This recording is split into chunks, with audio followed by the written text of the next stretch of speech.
Hello and welcome to this month's episode of Partners in Prevention.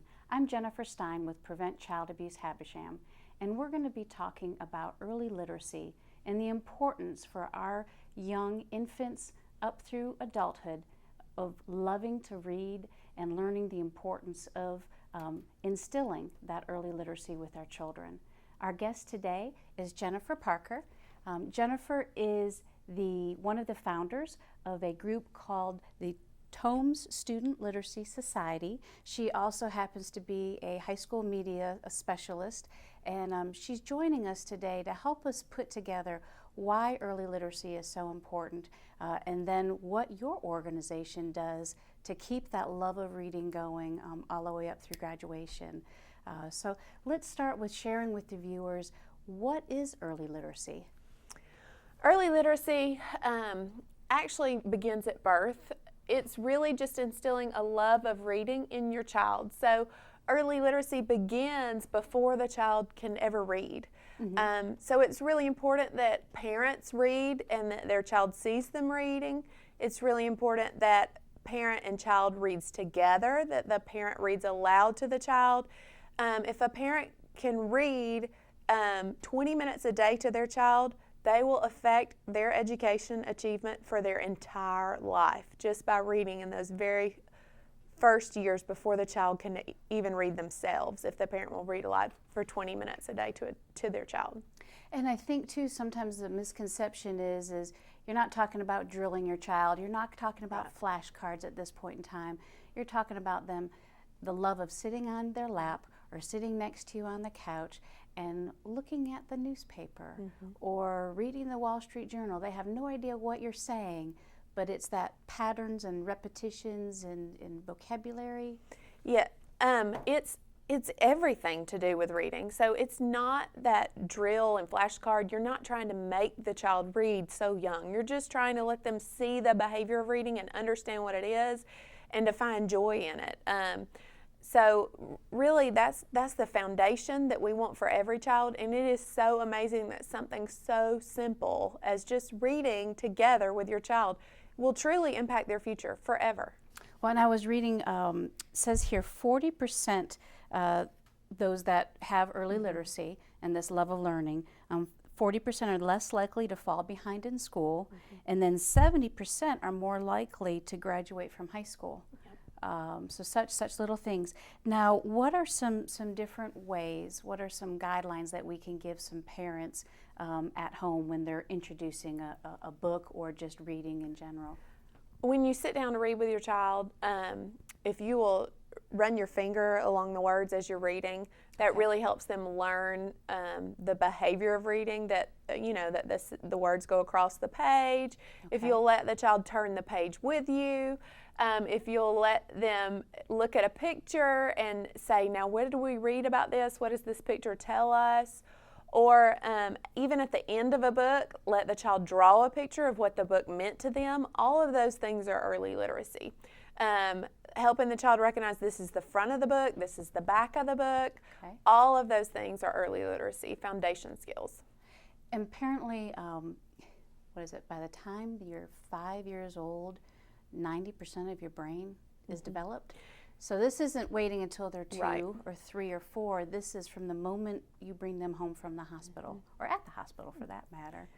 Yeah, it starts really, truly from birth. And I think a lot of times as parents, when we have very young children, we don't think about reading to them, but it is so important that you read to them. And it may not be a children's book like this, which this is great. And when they, as they get older, they will love these books. But like you said, reading the newspaper, just letting that child be involved in the reading process. Very good. As far as any style books for, those toddlers, any things there that parents can have on hand to keep that interest going? You want the child to love reading, so they make books that are like the thick cardboard pages that it's mm-hmm. okay if the kid bites on the book, or it's okay if they're not going to rip a page out. So it's fine for them to read a book with regular pages, but if you can do anything that makes it less stressful for you, where when you're sitting down to read with them, it's just a fun experience. Board books with big pictures, things that really draw the child in, are great, and then you don't have to worry about, oh, be careful, don't tear that page, or where it becomes a struggle instead of something fun together. And as far as me as an adult, any certain behaviors that I can do on a regular basis to keep the love alive? Read to your child every single day, but beyond that, your child needs to see you reading for yourself, especially as the child gets older and they have learned how to read and they are reading independently. They need to see that their parent still reads. So just a parent modeling that behavior, not only reading with your child aloud, which you can read aloud to a child well beyond when they're reading on their own. It will still mean a lot and help that child's literacy just by having a parent read to them, even after they can read. But seeing the parent read, or having a family reading time where it's like, okay, we're all going to go get our own book and we're going to read for 20 minutes today after that child learns to read. Whatever you think is important, the child will think is important too. Very good. I had read a neat thing that went along with this when I was preparing for today, Jennifer, and it talked about those that loved a coupon. Mm-hmm. And so getting the child involved in the activity of, helping to cut out the coupons and looking at the picture and talking about what that picture is for the coupon, and then how it relates to real life of the importance of what reading can do. And your experience as a librarian, how is there any certain place a parent can go to try and find the next level of book for their child? Absolutely. I actually was a high school librarian for several years, but now I'm a middle school librarian. Okay. So I have worked in grades 6 through 12, and there is no reason in the area that we live that a child would not have access to books. We have very high quality school libraries. So once your child gets to be in kindergarten, they have a wealth of books available to them through their school library. But before that, we have a great public library system, and those books are available there. So you have those opportunities where books are really free. Our community realizes that reading is so important, and we've had a lot of work done through the public library and the school library system to make sure that books are there. So I encourage you to take your child to the library and check out a book. It's a fun experience, and they feel really special doing it, and that's another way to build that literacy. Getting that very first library card, I remember that, and so many of our libraries have that summer reading program. When we get back from this break, we're going to be learning more about what the organization is, the Tome Literacy Society for students, right here in this area that they have founded. So join us in just a moment. At Windstream, we've expanded our cable TV service to include Watch TV Everywhere. Now you can watch available episodes of your favorite shows, movies, and live news and sports on tablets, laptops, and smartphones. There's no extra charge from Windstream. You only need to be a cable TV customer to have access. It's simple to get started. Just visit WatchTVEverywhere.com and enjoy. And thanks for being our customer at Windstream Cable Television. Welcome back to Partners in Prevention. I'm Jennifer Stein with Prevent Child Abuse Habersham. In this episode, we are discussing with Jennifer Parker. She is one of the founders of Tome Society, and we have been going over how important it is for early literacy, instilling this love of learning. And so I'd love for you to share now, what is Tome Society? Tome Society is a student club. It is for students right now in grades 4 through 12, but we have expanded recently down to 4th grade, so we could be going younger in future years. Wonderful. So if you think about like clubs that you are familiar with, like Junior Beta Club, National Honor Society, Future Business Leaders of America, Tome Society is that type of club, but it revolves around books. So everything is about learning and reading and books and literacy. So what we've done is we've built on the foundation of early literacy, which is so important, and a child has to have that to be able to grow and and keep pace with their peers. But we're building on that early literacy foundation as the child progresses through school to maintain that love of reading. So it's really important, the parents' work that they do in the younger years. Right. But then when they come to school, we're there as a club that they can get involved in, where we provide list of books, that these are great books for this age, these are great books for this age, these are great books for this grade. And then we take it one step further and we create a peer group where it's kids from this school talking to kids from this school about the books. And kids at that age really need to feel like they can connect and belong.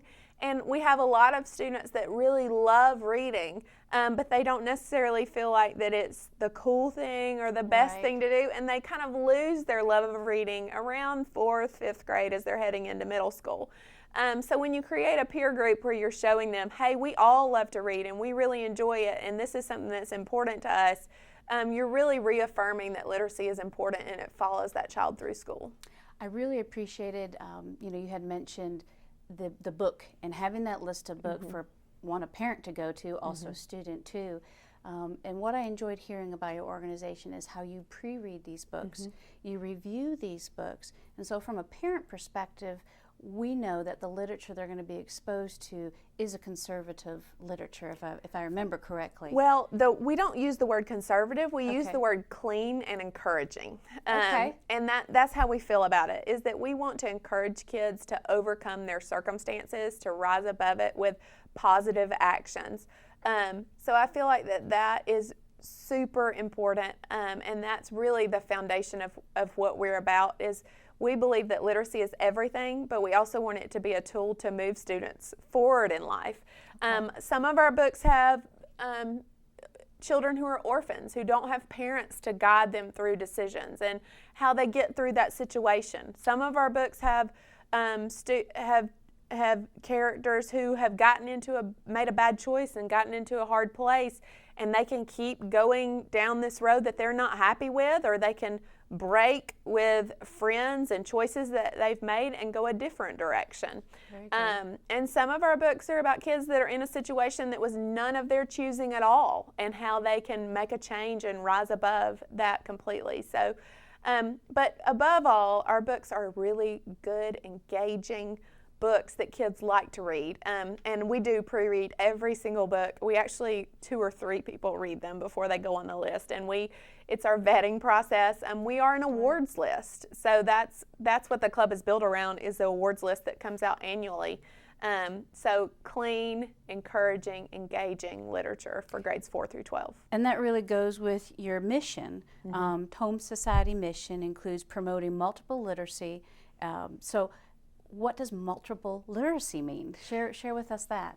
Multiple literacy is a buzzword that's in education, but a lot of people outside of the education field don't know what it means, but they are engaging in multiple literacies.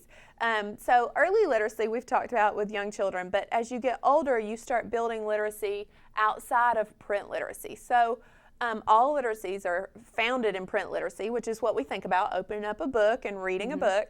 But you need to engage in other types of literacy just to get through life, really. So we focus on information literacy, which is basically a kid or a student encounters a problem, and they need to go gather information to solve that problem. We all know that that's research, but we want the kid to know that outside of school when they want to buy a new car. Information literacy helps them go compare cars, compare gas mileage, compare cost. So it's really just it's having a problem and gathering information from different sources and being able to solve that problem with information. So that's information literacy.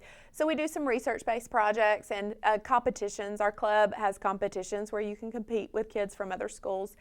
We also do digital literacy, where you're learning how to create with video, where you're making animated projects and sharing those. We have students who read books and then they make a book trailer about that book. So they're basically making like a movie trailer is a commercial for a movie.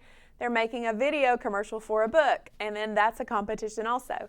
And then media literacy, where you're evaluating information coming in from the media. Is there bias? Is this truthful? Is this based in opinion? Wow. So those are the three of the types of literacies that we deal with right now, but we're constantly expanding because truly the foundation of literacy spreads into all areas. And with students today, having the access to include the digital aspect, and so my understanding then, this isn't just a quiz bowl. Oh no, because a quiz bowl, which a lot of reading clubs do, where you're given a question and you answer in quickly and tell the answer about the character in the book, that's great, but that's a lot of memorization, and we really focus on building that love and excitement, and that doesn't come from memorization. So we do have a quiz bowl type of competition because some students really, really enjoy it, and they dive deep in those books and they pick out those details and they know them. But we're truly so much more than that. And our students that are involved really, really enjoy the interaction with the students from other schools, from other communities, and they enjoy being able to display their projects, their videos. We do a fan fiction where they write a fiction chapter that's either a prequel or a sequel to one of the books they've read. And that has been hugely popular and just so awesome to see the quality of work coming out of these students. Very good. Well, we will be right back with more information on Tome Society and also how you can get involved. So we'll be right back. Providing local origination programming to our Northeast Georgia customers, you're watching Windstream Cable Television Channel 4, keeping you up to date on the latest activities in our area, including community talk programs, school sports, local church services, and products and services being offered from our Northeast Georgia businesses. Windstream Cable Television, it's what people are watching. Stay tuned to Channel 4 and stay informed. Welcome back to Partners in Prevention. I'm Jennifer Stein with Prevent Child Abuse Habersham, and today we've been visiting with Jennifer Parker with the Tome Society, which is a student literacy organization. You have shared a great deal about what the mission is of the organization and how this ties in so nicely with early literacy and bringing that through their whole educational life. One of the things you were just touching on before we went to break was the competition aspect of the organization. Do you want to share a little bit more about what the different areas are that a student can compete in? We've just found that students get very excited when they can compete with their peers. So a student can be involved in the club, in Tome Society without ever competing. Okay. But if they choose to compete, we've got that avenue open to them. So our competitions really are spread across all the different types of multiple literacies that we try to focus on. We have the book trailer competition. We have a fan fiction, which is a short story writing competition. We have a current issues competition, which is information literacy, where they're researching a current issue and educating the audience about it. We have an infographic competition, where they take data and transform it into a picture, which is it takes such critical thinking to do that. So we really have a really broad range of competitions, and students love it. They get so excited to showcase their work and compete with other students from across the state, and truly we're expanding. We have chapters interested in Florida. We have chapters interested in New Jersey. Which is wonderful, because you're going into your third year? Yes, we're going into our third year. And so with the school year, typically a club would start at the beginning of the year, and you have this list of books, and at least a club member would not have to read all of them. No. It's not required for a club member to read all the books. They don't even have to read one of the books to be a part of the club. Okay. One of our competitions is a book print, where they choose the 5 most influential books in their entire life, and those don't have to be from the Tome Society list. But the books we have selected are awesome, and we get great feedback from our students that they love them and that they really enjoy reading, and it promotes that love of reading. So most students are super excited about the list of books. So as the school year progresses, we highlight several books each month. We highlight from 2 to 3 books a month, and we provide a discussion guide and activities built around those books that are highlighted for the month. And then we have fall competitions and spring competitions, and those are all submitted digitally, so the student does not have to go on a field trip to come and submit those. And then in the late spring, we have our end-of-year conference, and that is in person, and it has been a wild success. So our chapters come, and students from all over the state. This past year, we had an author come and speak as our keynote speaker. Her name is Holly Lauren. She's the author of Tempest, which is one of the books on our list. Okay. And the kids absolutely loved her. She actually led a breakout session on how to write your own novel. She has a great story about how she became a writer, how she knew she wanted to be a writer when she was in kindergarten. And awesome. it really inspired the kids. And she took them through a workshop. This is what I do when I write a book. This is how you get published. This is what you do. We also had a breakout session on how to create awesome videos for our kids that are more focused on digital creation. Okay. And our students adored that, and they got such good tips. So we had a breakout session on video gaming, because video games are a story. Especially with the way games play out now, where the player has to make a choice. Mm-hmm. So if you can think about that, video games are a story, and we laid out the literacy behind video games and where they came from. So our kids loved conference, and this was our 2nd annual conference this past May, and we have already started work on next year's conference. And to me, it's the highlight of the year. You've worked hard, you've read all the books, you've had a lot of fun, right. And then kids come together, they talk about the books, they meet students like them that love to read, and they know, hey, reading is awesome, and it builds so many other things. Very nice. Now, what I'm liking to hear is it seems as if you have something for everybody, and it's not just set for that person that wants to memorize data, which is wonderful. So if I were a student or an educator, how might I learn more about getting involved or starting a chapter and things like that? I'm really glad you asked that, because we've learned that high school graduation is really dependent on what kind of extracurricular clubs you're involved in. A lot of times a student that's more involved in extracurriculars is way more likely to graduate from high school. So I say that Tome Society is another hook to get kids to love school. Right. We know a lot of kids come to school to be able to play sports. A lot of kids come to school to be in the band. And I believe that Tome Society is another reason that a lot of kids come to school. It's a place where they fit in with other kids like them, and where there's really unique interests. So if your school does not have a chapter of Tome Society, you just need an adult at the school willing to be an advisor. And we also are not just for schools. We are in public schools and private schools, but we're also open to public libraries having chapters, and even homeschool students having chapters. So really, any student in grades 4 through 12 that want to participate, if you can find an adult that will be your advisor of your group, you just need to contact us. Our website is tomesociety.org, and it's a very simple process. Just say, hey, I want to start a Tome Society chapter. We'll send you some information, and there you go. You pretty much get a few students together. You can have 1 student, you can have 5 students, and get started. And as excitement begins to build, we've seen that clubs grow pretty fast. Very well, and you as an organization have grown very quickly. Now, what about other community members that don't have children anymore? Grandkids are gone, or maybe they have grandkids, but they're not nearby. How can they get involved in some way? We're so excited for those people that just support our vision, that are just excited about literacy and are glad we're instilling that in students. And we want the community to be involved. We are a nonprofit, a federal nonprofit. So we encourage you to follow us on Twitter, on Instagram, on Facebook, on Pinterest, on LinkedIn, to visit our website at tomesociety.org and just learn more about us. And just spread the word to those schools that don't know we exist, to get more students involved and hooked in this great organization. Another thing is we're going to be having our first annual benefit dinner this coming September 24th. The benefit dinner will be Thursday evening in Gainesville, Georgia.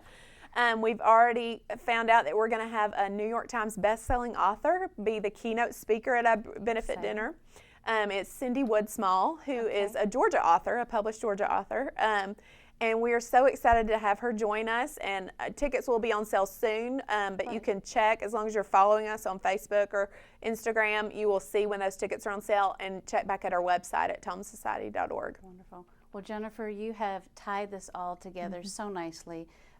So parents and grandparents, as you can see, instilling that love of learning at a very young age can just carry them farther. So thank you for joining us. Thank you for having me. Yes, we appreciate you tuning in. And as Jennifer mentioned, you can check out tomesociety.org. Wonderful. Thank you.